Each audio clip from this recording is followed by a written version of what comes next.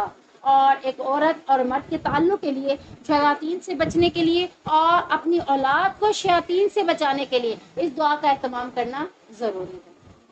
اب دیکھ لیں اس دعا کو کتنے لوگوں کو یاد ہے. جب یہ دعا نہیں پڑھی جاتی تو حقیقتاً کیا ہوتا ہے؟ اولاد جو آتی ہے نا وہ شیطان کے شر سے محفوظ نہیں آتی. اب دیکھ لیں ہمارے ہاں جب اولاد مانگی جاتی ہے اللہ اس کو اولاد دے، اب جا کے کوئی کہہ دیتا ہے نیک اور صالح اولاد دے، ورنہ کہتے ہیں اللہ اس کو اولاد دے. نیک اور صالح کی بات ہی بہت کم لوگ کرتے ہیں. اور دوسرا جب اولاد کے لیے راستہ اختیار کیا جاتا ہے تو یہ دعا جب نہیں پڑھی جاتی تو تب بھی جو اولاد پیدا ہوتی ہے تو وہ شیطان کے شر سے محفوظ نہیں ہوتی. تو یہ دعا انسان کو شیطان کے شر سے محفوظ کراتی ہے. تو اللہ تعالیٰ ہمیں عمل کرنے کی توفیق دے. اللہ تعالیٰ نے یہ جو کہا قدموا لانفسکم، تم جو بھی عمل کرو گے آگے تمہارے پہنچے جا رہے ہیں، اللہ کے پاس کٹھے ہو رہے ہیں. اللہ تمہارے سے ان کے بارے میں سوال و جواب کرے گا. تو آپ جو بھی عمل کریں سوچ سمجھ کے کریں، کیونکہ اللہ کو ہم نے اس کا جواب دینا ہے. سبحانک اللہم و بحمدک اشہد ان لا الہ الا انت استغفرک و اتوب الیک.